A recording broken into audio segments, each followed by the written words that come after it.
Pro Football Playbook, presented by the Pigskin Podcast Network. Your source for team news, draft needs, player profiles and rankings, full Senior Bowl, Combine, and NFL draft coverage. News, analysis, discussion. It's in the playbook. Now, here is your host, sports journalist Bill Alvstad, and featured analyst Keith Myers.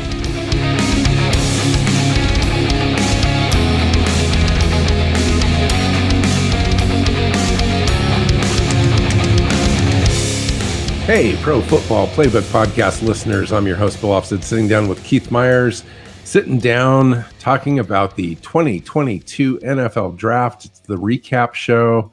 Just going to sit and talk about players, what we thought was going to happen prior to the draft, and how it actually went down. Welcome in, Keith.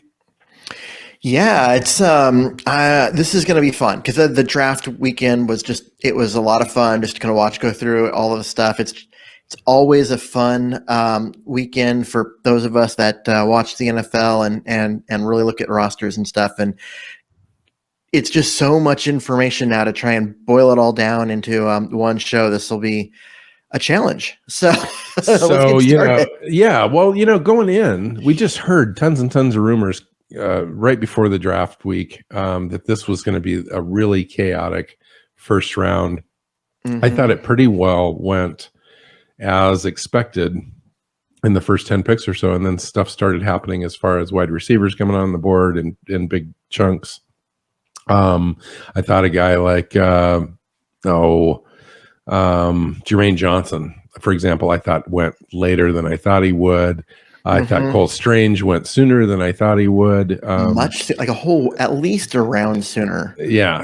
One quarterback was taken in the first round, Kenny Pickett to Pittsburgh. I mean, that made sense for Pittsburgh, but now no second round. Yeah. When in retrospect, you look at the entire draft, Kenny Pickett probably went 3 rounds too soon.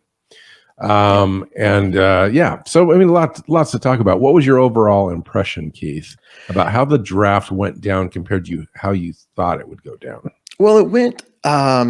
There's some weirdness in this draft, and I'm still trying to figure it all out.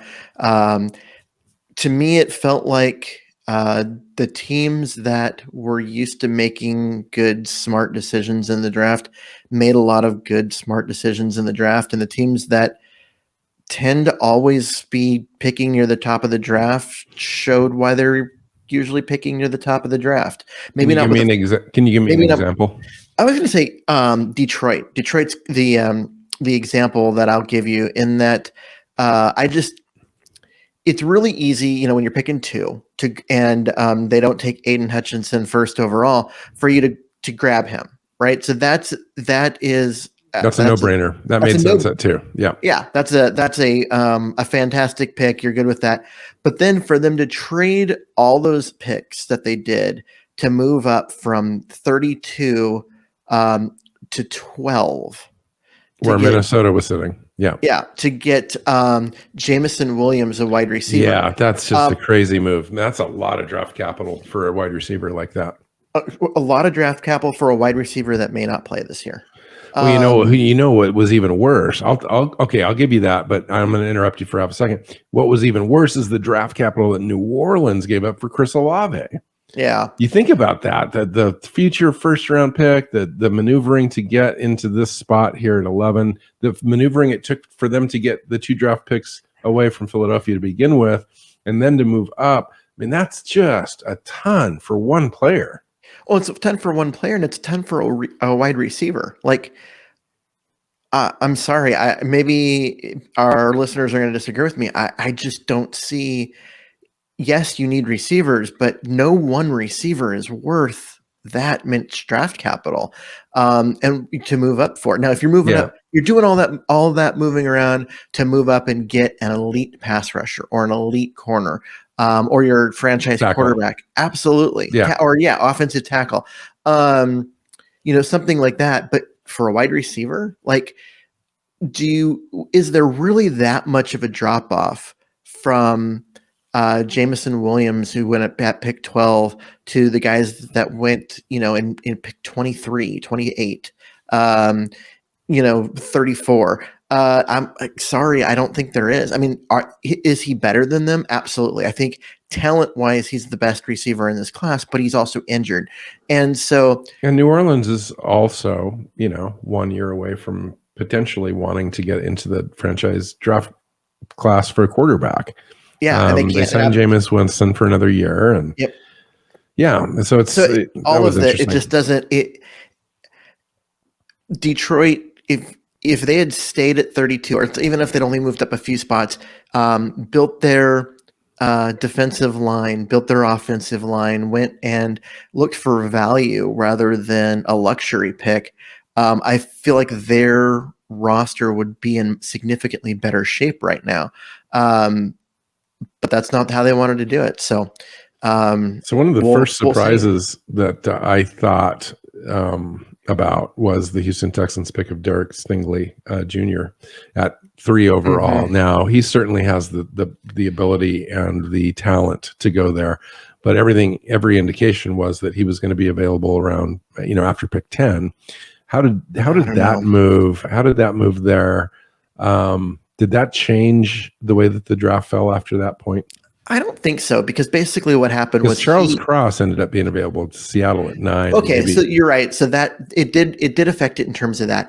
I saw him and Sauce Gardner going both in the top 6, top 5. Wow. Anyway, so and the fact they went out of order compared to me, but look, Sauce Gardner. I guess Drake London going to Atlanta at 8, maybe that was the one that really kind of screwed with everything in terms of that, because it just totally made the draft a little bit weird. Because I mean, Atlanta doesn't have a quarterback; they're rebuilding all of that. Again, I can say this again: a wide receiver. It just feels like an odd pick. And so it just, things fell weird. Having Walker go number 1 overall, when I think for most of this draft process, everyone was assuming Hutchinson was going to go 1 overall, kind of pushed everyone down 1 spot. And so Hutchinson went 2. And then Thibodeau, the 4 out of the 5 draft picks at wide receiver, starting with Drake London, ending with Jamison Williams, and a few picks later, it was Jahan Dotson and Treylon Burks went off the board as well. So a lot of wide receivers there in the middle of round 1 really gave other teams an opportunity to get players that maybe they weren't initially projecting to them. For example, Baltimore Ravens ended up with Kyle Hamilton, the safety out of Notre Dame, at 14. At 14, that's crazy. Yeah. So I will say I like what the 2 New York teams did in this first round. I mean, the Jets went with Sauce Gardner, who I still think is the best corner in this draft. And, then Garrett Wilson, who's arguably the best wide receiver in this draft. And so for them, they didn't have to move up to get him. Yes. I think they want, the reports are that they wanted to move down, couldn't find a trade partner, said, forget it. And so they went ahead and took Garrett Wilson, and that led to New Orleans panicking and offering Washington more for to move up to get Olave, and probably also caused Detroit to panic and make their move. So they got the best corner and the best receiver. Hard to complain with that. The Giants getting Thibodeau, and then following that up with Evan Neal, who I think is the best left tackle in this draft. Ekwonu's the best tackle, but I believe he's on the right side. And the Carolina Panthers getting Ekwonu, I mean, that was like a steal. Him being available at 6, there was a lot of talk with him going at 4 or him going at 5. Like the idea that he would get past the Giants at 5, it was unexpected. But I think when the Giants when the Giants were picking at 5, you realize when both Ekwonu and Evan Neal were both on the board still, that they could take Thibodeau and still get an elite offensive tackle.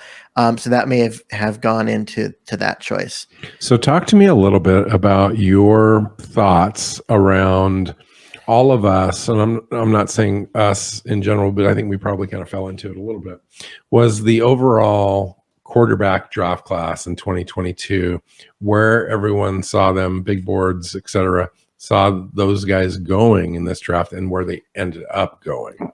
Well, I don't think anyone saw it wrong, because everyone said none of these guys have a first round grade, that none of these guys are worth picking at the top of the draft, that if they were in last year's draft, they would be picks, they would be like the 6th, 8th, and 12th best quarterback on the board. But because this draft class is just bad. And but we looked at it and we go, well, these teams need quarterbacks, and teams are quarterback like desperate. They'll take flyers on quarterbacks they shouldn't take that early just because it's so important and they're desperate. And so that was the assumption, is that teams were going to make really bad choices. And for the most part, teams didn't make bad choices when it comes to quarterbacks. So that was nice to see, that, the kind of the NFL teams, the GMs, the executives, they were smart about it. They were like, these guys just aren't worth it. They're not, if someone else takes them, we're not worried about it, because drafting Malik Willis, yeah, the guy's got a ton of talent, but if he can develop over the next 2 to 3 years, then he'll be good. And if you are waiting 2 to 3 years for a guy to become a good quarterback, by then you're probably been fired if you're a GM. So you're better off just not. And, like I said, everybody was saying this quarterback class wasn't worth it, and the NFL teams agreed. So in looking at, say, round 1, round 2, is there a team that stands out to you as far as getting the best value out of this draft? If I had like New York Jets, you mentioned New York Jets earlier. They got Breece Hall at 36. Yeah, so I like what the Jets did as far as players. I think that they're trading up to get a third, early pick, and that kind of stuff cost them later in the draft. So they ended up with a lot fewer players than they really should have. But the fact, I believe they got the best corner, the best wide receiver, the best running back in the draft. They also got a very, very good pass rusher in Jermaine Johnson that I thought was going to go, 15 or 11 picks earlier. So around pick 15. That group of you're looking at 4 guys that are going to be instant difference makers. Yeah. And guys that you look, maybe not rookie year, but after that, these are guys that you're going to be looking at, seeing if they made a Pro Bowl roster, because their talent's there. And to get 4 of those guys right away is great for them. And then their class kind of rounds out with some other decent players, guys like Max Mitchell and Michael Clemens. I like, but when it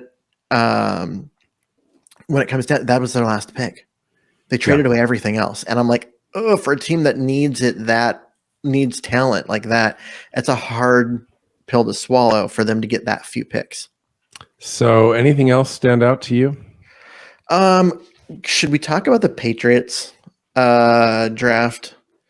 Because sure, they made some interesting choices.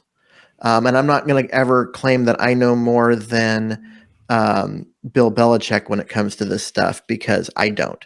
And right. But the Cole Strange pick was interesting. Now, I like Cole Strange as a prospect, but I was thinking in that, he started out when we first looked at him in the 120 range. Yeah. After the Senior Bowl, moved up, continued to move up. He was one of the fastest movers, largest movers in the entire process.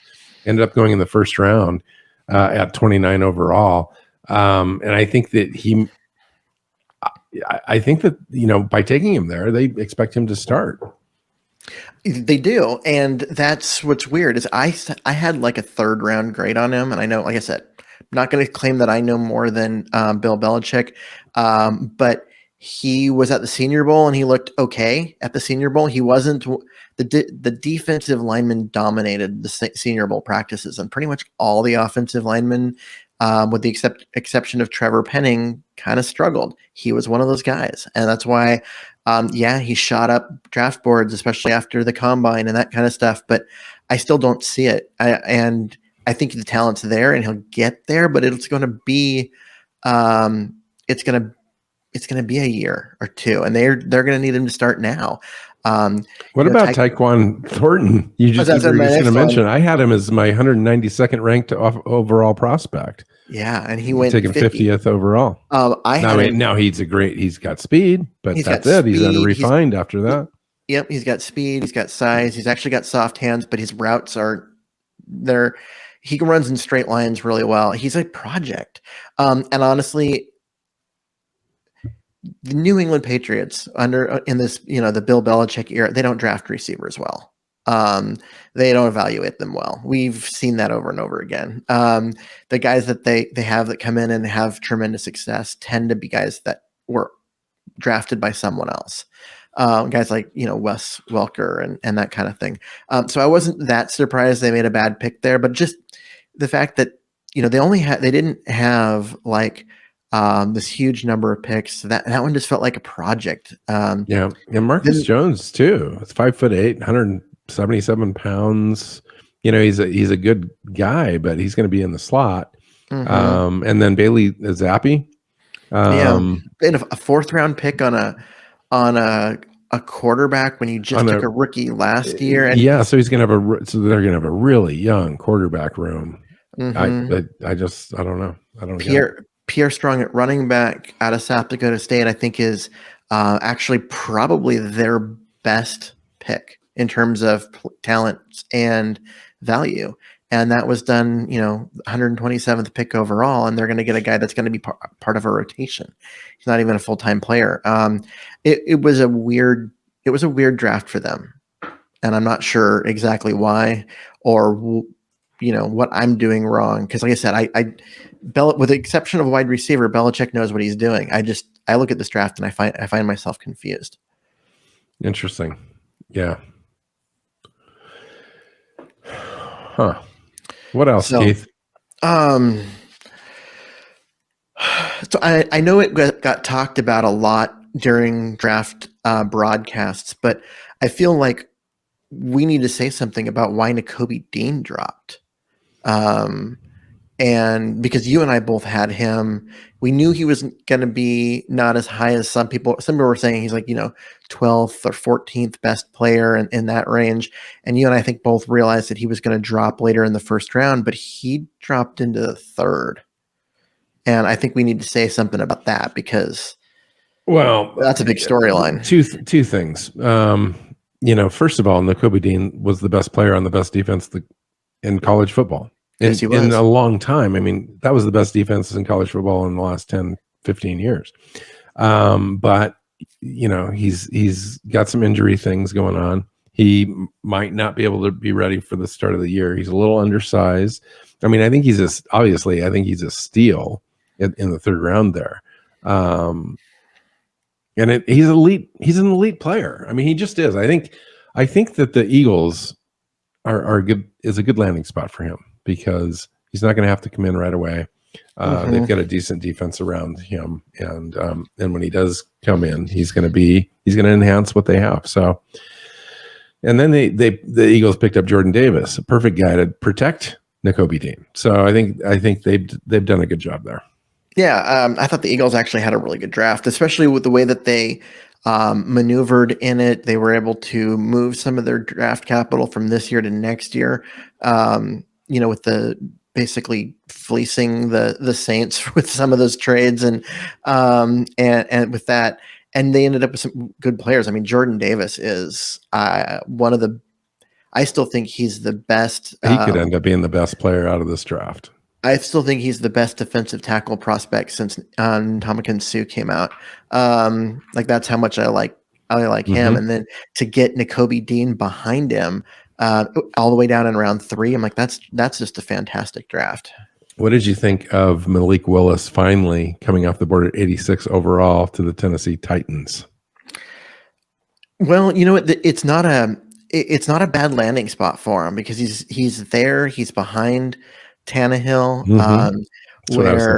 where he's there's no expectation for him to come in and start make a difference. He's going to have a chance to develop, take his time getting on the field. Tannehill also tends to get banged up here and there. He doesn't miss long stretches, but he does miss a game here or 2 games there. And so he's going to get a chance to get some reps each year as he develops. So it's not just entirely at practice.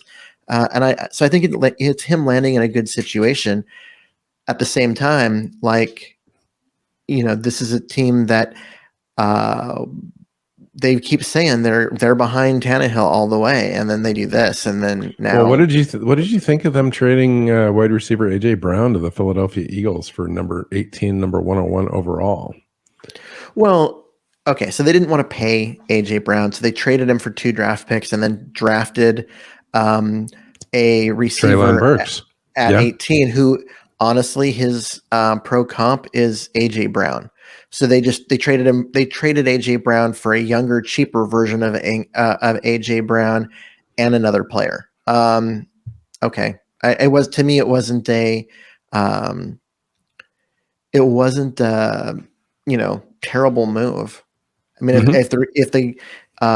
if Burks doesn't work out, then okay, then you might have a problem. But I just didn't see it as being terrible. All right. Anything else you want to talk about before we get out of here? The only other team I know it's a quick show, but the only other team that I think we should probably mention is Kansas City, because as a team that was, really close to making the Super Bowl again, they've had in 4 straight AFC title games. They got 2 really nice defensive players in McDuffie and Karlaftis. They added Sky Moore, Sky Moore's great for them. Yeah, a very underrated pick at wide receiver, and they got him, late round 2. Safety Brian Cook. They added especially on defense, and the fact that Darian Kennard, who is thought of as a late second, 3rd round pick, and fell to the 5th. They were able to get. I think he's a starting guard, even though he was a tackle in college. And they got him in round 5. He can and Leo Chanel at linebacker has got tremendous speed. Jalen Watson's kind of an underrated long corner from Washington State, which they need help with. Yeah, interesting. I mean, it is an interesting group of talent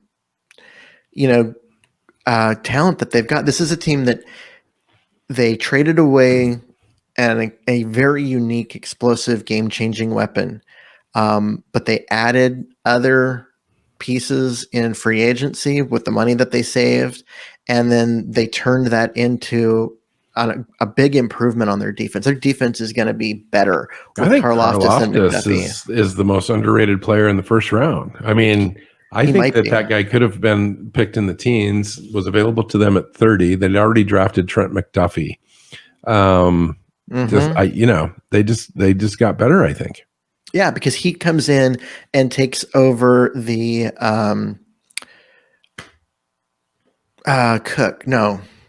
Frank Clark role, right? The guy that moves around on the line and rushes from different spots and in different angles and all of that.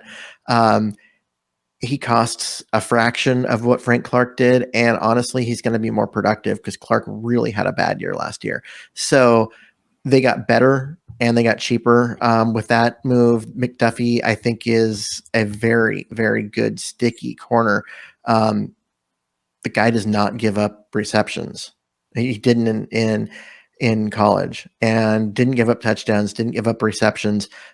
Just straight up as a great player. And this was playing on a bad team. So he was on the field a lot, and teams were having opportunities to throw, and he still didn't give up receptions. So I think if Washington was a better football team last year, McDuffie might have gone even higher. So I just think I really like what they did. And I think they really reloaded that roster to help them stay near the top of the AFC.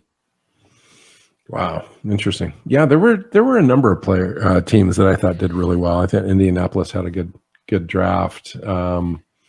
Houston Texans, obviously. I mean, nobody probably wanted to go to Houston, but I thought they ended up with 4 or 5, 6 players that are going to have quite a bit of playing time on that team this year. That Green Bay had a number of picks in this draft I thought that were really good, including Rasheed Walker, the tackle out of Penn State at round 7, 249 overall. I thought it was a steal. Kingsley Mbarge in the 6th round, Zach Tom in the 4th round. They got Romeo Dubs, wide receiver out of Nevada, I think is an underrated guy. Christian Watson, and then they got the pair of defenders from Georgia in the 1st round. I thought Green Bay had a great draft. So Green Bay did have a great draft, but this was a team that needed one of those top receivers and didn't get one. And so they're on offense. You don't think Christian Watson isn't a top receiver? No, I don't. They needed. I do think they needed more talent at receiver. The draft did not fall to them in a way that was convenient for them, so instead they boosted the defense, and they needed to. I mean, they lost some key pieces and they replaced them with very good draft picks. But ultimately, that loss of Devontae Adams still just hovers over them and is a problem they need to fix. I guess the only other team that I think nobody's talking about would be Seattle. I mean, they got both of their starting offensive tackles, a starting running back, and a starting pass rusher, and probably a starting cornerback. And they doubled down a lot too on those position groups as well, which they needed. I mean, they needed help all along every position group, right? Yeah, they need help all over the roster, but to go and get both your starting offensive tackles in one draft, to get a guy that's going to play right away at corner and another guy with like just crazy high ceiling. I mean, everyone was interested in where Tariq Woolen was going to go after his combine. Yeah, I was shocked that he was there at 153. I really was. I mean, I was literally thinking this guy would be in the 70s or 80s and be off the board. And there he was sitting there in the 5th round at 153. Yep. I thought they had a really good draft. I think that they surprised everyone by not trading back and not picking up more picks. Instead, they just let the draft come to them. They got Charles Cross, who nobody thought was going to be available at 9. That's a no-brainer for them there. That was them. Boye Mafe he was there about 10 picks later than I expected him to be. And then mentioned doubling up to go get Abe Lucas to be their right tackle. They have a left tackle and a right tackle in all of college football, both of them. Yeah. Yeah. And so which shows a little bit of a shift in what they're looking for there. Because Pete Carroll's always been, we're going to run the ball and whatever. And they've gone and they've had this where they draft a lot of run blocking offensive linemen that need to learn how to pass block. And now they've went out and this year drafted the 2 best pass blocking offensive linemen who both need to learn how to run block. So it's backwards. But new coaches under Pete Carroll, like on both sides of the ball, he's got just a whole new systems and stuff that are being implemented. Clearly they wanted a different type of player. What did you think? It seemed to me like they needed to come out of this draft with a corner, and they came out with 2. But what do you think about Kobe Bryant there at 109 for them as a guy that won the Jim Thorpe Award opposite of Sauce Gardner, the best or the second best corner in this draft? So everyone was kind of targeting Kobe Bryant there in Cincinnati, and he still won that award. Yeah, I thought that was an interesting pick. I don't see him as a high ceiling player, but I see him as a high floor player. He's a guy that I believe is going to come in and fill one of their starting jobs, which they need because they only have one corner on that roster who's healthy enough and talented enough to start. And so they needed that. But he's not a high ceiling player. He's a guy that is going to be your number 2 or number 3 corner. That's where he maxes out. So I thought it was a need pick because they needed the corner. When they turned around and got Tariq Woolen with their very next pick, now that's your high ceiling guy. That's the guy that can turn into an elite player, a Pro Bowler type of player. Because I don't think Kobe Bryant's ever going to get there. Tariq Woolen has 16 games at the college level, and he got drafted. I mean, think about that. Just to be able to be in that position, that means you're special. Like there's something special about you. You played 16 total games at the position that you just started playing 2 years ago, and you got drafted in the NFL. It isn't even really 2 years because it's not like he started the year at cornerback. He started that year at wide receiver and moved to corner mid-season because they were desperate, and then stayed there. And so he's got a season and a half at corner, and really one set of spring practices, one fall training camp as a cornerback, and he still got drafted. That's a little scary for an NFL team, but there's so much upside there that it's just nuts. Yeah, but it's a 5th round pick, 153. So they got the guy they needed because they needed a guy that can start now. And they also got the guy that could be an elite player in a year or two.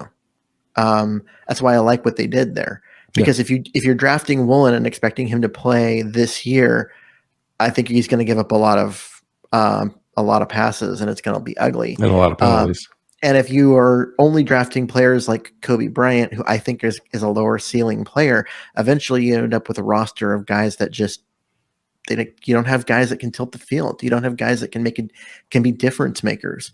And so they needed to do both, and they did. So I liked what they did up and down in this draft. Yeah, me too. All right. I think that's a wrap. We're going to get together. We're going to talk about the schedule moving forward. We're going to figure out what we're going to do for shows coming up. But thanks for hanging with us, everyone. We appreciate it. It was a good, nice season that we put together.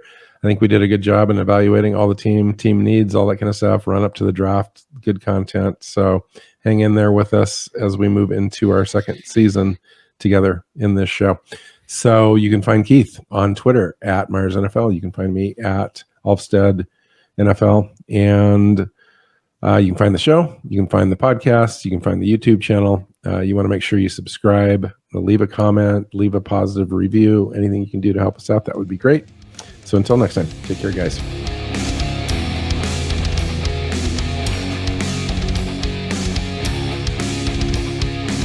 Thanks for listening to the Pro Football Playbook Podcast. Follow Keith at Myers NFL. Bill is at Alvstad NFL. The show is at PF_Playbook. Listen and subscribe on your favorite podcast app or YouTube, and at our website, profootballplaybook.co.